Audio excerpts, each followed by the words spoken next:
بسم اللہ الرحمن الرحیم۔ شروع اللہ کے نام سے جو بڑا مہربان نہایت رحم والا ہے۔ سوال یہ ہے کہ کیا قسطوں پر کوئی چیز لی جا سکتی ہے یا نہیں۔ محترم بھائیوں، گزارش یہ ہے کہ آج کل ہمارے معاشرے میں تقریباً 80% یا 75% جو کاروبار ہیں وہ قسطوں پر ہی وہ زیادہ چلتے ہیں، لیکن اس میں گزارش یہ ہے کہ قسطوں پر کام کرنا، کوئی چیز لینا دینا فروخت کرنا یہ جائز ہے، لیکن اس کی کچھ شرائط ہیں۔ جو مروجہ نظام ہمارے معاشرے میں اس قدر ہے، یعنی کہ ہمارے ملک میں بینکوں کے ذریعے، لیز کے ذریعے، جیسے کوئی گاڑی خریدتا ہے یا کسی مختلف کمپنیاں ہیں ان سے کوئی گاڑی لیتا ہے یا موٹر سائیکل لیتا ہے، تو اس میں بہت سارے پہلو ایسے ہیں کہ جو کہ سود کے ساتھ جن کی آمیزش ہے۔ تو اگر اس کو جائز طریقے سے یہ کام کیا جائے قسطوں والا تو اس میں کوئی حرج نہیں ہے۔ اچھا، پہلی بات تو یہ ہے کہ اس میں ہم یہ دیکھیں گے کہ جائز کون سا عمل ہے اور ناجائز کون سا عمل ہے۔ جو چیزیں جائز ہیں، یعنی کہ جو جائز طریقہ ہے قسطوں پر، وہ یہ ہے انسٹالمنٹ کا کہ مثلا آپ نے کسی ایک چیز کو کسی دکان سے خریدا۔ آپ مثال لے لیں جی، آپ نے گاڑی خریدی ہے، اچھا دکاندار سے آپ نے اس گاڑی کی قیمت طے کی ہے 5 لاکھ روپیہ۔ مارکیٹ میں اس کی قیمت 5 ہے، 6 ہے، 7 ہے، 3 ہے، 4 ہے۔ اس کی بات ابھی نہیں ہو رہی۔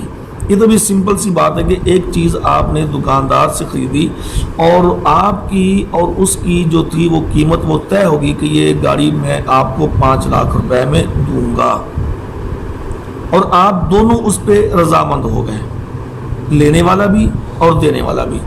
اچھا، اب اس کے بعد جو لینے والا ہے وہ کہتا ہے کہ جی ٹھیک ہے، میں 5 لاکھ روپے میں لیتا ہوں، لیکن بات یہ ہے کہ میں یہ جو 5 لاکھ روپیہ ہے اس کو میں انسٹالمنٹ میں دوں گا، یک مشت میں یہ 5 لاکھ روپیہ تمہیں ادا نہیں کر سکتا، تو لہٰذا میں اس کو قسطوں میں دوں گا۔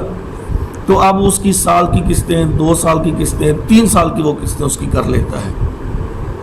اچھا، اب ان دونوں فریقین کے اندر بیٹھ کر یہ بات طے ہو گئی ہے اور رضامندی ہو گئی ہے کہ جی یہ 5 لاکھ روپیہ میں 2 میں 3 میں 4 سال میں اس کو ادا کروں گا، وہ تھوڑا تھوڑا کر کے دوں یا مشت دے دوں، یا جس بھی طریقے سے ان کا آپس کے اندر ایک ایگریمنٹ ہو گیا ہے، تو اس لحاظ سے اس کو میں یہ چیز یعنی کہ اس کی قیمت میں اس کو ادا کروں گا۔ تو اچھا، اس کے بعد جو چیز کے اندر حلال ہے، اس میں یہ چیز نہیں ہوگی کہ جی آپ نے اس کے ساتھ ایگریمنٹ 5 لاکھ روپے کا کر لیا اور آپ گاڑی لے کے اسے چلے گئے دکاندار سے۔ اچھا، اب آپ 1-2 مہینے قسط ادا نہیں کر سکے تو پیچھے سے وہ بندے بھیج کے گاڑی ضبط کر لیں گے، یا جو آپ نے 1-2 سال کی قسطیں دی ہیں وہ ساری کی ساری ضبط ہو جائیں گی۔ اگر یہ معاملہ ہے تو یہ حرام ہے، یہ ناجائز ہے۔ تو اگر 5 لاکھ آپ کے ساتھ اس کا ایگریمنٹ ہو گیا ہے، آپ نے وہ قیمت ادا کر دی، یکمشت دے دی یا قسطوں میں دے دی، تو وہ جائز ہے۔ اچھا، اس میں ایک اور چیز ہے، جو چیز جس طریقے سے اگر قسطوں کا کام کرنا وہ یہ ہے کہ دیکھیں آپ کا اس کے ساتھ 5 لاکھ روپے کا ایگریمنٹ ہوا تھا، ہاں، تو اب یہ نہیں ہے کہ آپ مثلا 1 سال کا ایگریمنٹ ہوا تھا 5 لاکھ روپیہ دینے کا، آپ کل کو آ جاتے ہیں، آپ کہتے ہیں لو جی میں پہلے آ گیا ہوں، یعنی کہ ہمارا سال کا ایگریمنٹ تھا، لہٰذا میں تو کل آ گیا ہوں، 1 دن کے بعد آ گیا ہوں، تو لہٰذا اب یہ آپ کو 5 نہیں دوں گا، اب میں آپ کو 4.5 دیتا ہوں۔ یہ ناجائز، یہ غلط ہے۔ اب 5 لاکھ کا ایگریمنٹ ہوا ہے تو اس کو 5 ہی دینا پڑے گا، چاہے وہ آج دے دے شام کو، یا وہ سال بعد دے دے، یا جتنا بھی اس کا ایک تعین ہوا ہے ایک وقت کا، ہاں جی، اس وقت کے اندر یا چلو اگر اس وقت میں مثلا اس کا 1 سال کا ایگریمنٹ ہوا تھا، اب 1 سال میں بھی وہ 5 لاکھ ادا نہیں کر سکا، اب کیا خیال ہے کہ اب اس کے بعد دوبارہ پھر ایگریمنٹ بنے گا اور اس کی پھر قیمت بڑھائی جائے گی؟ نہیں، یہ بھی ناجائز ہے، یہ بھی نہیں ہوگا۔ یعنی قیمت ایک رہے گی، چاہے وہ آج دے دے یا وہ سال بعد دے دے یا وہ 2 سال بعد دے دے، ہاں جی، وہ لیٹ دے، وہ تاجیل میں دے، تاخیر میں دے، یعنی پہلے دے یا بعد میں دے، لیکن قیمت ایک ہی ہوگی، اس کا جو طے ہوا تھا 5 لاکھ. تو یہ طریقہ تو میرے بھائیوں صحیح ہے، لیکن یہ طریقہ آپ کو کہیں ملے گا نہیں، بہت کم ہے کہ ایسے طریقے آپ کو ملے. مگر نہ جو ہمارے مروجہ نظام ہے وہ تو آپ جانتے ہی ہیں کہ بینک سے آپ نے کوئی چیز لی ہے، وہ ڈاؤن پیمنٹ پہلے لیتے ہیں، اس کے بعد جناب ماہانہ قسطیں ہوتی ہیں، ہاں جی، اور اس کے بعد پھر وہ اگر 2-4 قسطیں آپ کی شارٹ ہو گئیں تو پھر وہ آپ کی جو چیز آپ کو دی انہوں نے وہ بھی ضبط کر لیں گے، قسطیں بھی ضبط کر لیں گے. جو یہ سب طریقے غلط ہیں. بس اس طریقے سے قسطوں پہ کاروبار جائز ہے کہ ایک چیز کی قیمت آپ نے طے کر لی، اب وہ قیمت چاہے وہ تھوڑی طے کی یا زیادہ کی. اب آپ یہ بات کہیں گے جی وہ مارکیٹ کے اندر تو وہ چیز 4 لاکھ روپے کی ملتی ہے، مجھے اس نے 5 کی کیوں دی ہے؟ تو بھائی یہ تو آپ کی مرضی ہے، آپ نہ لیں اس سے 5 کی.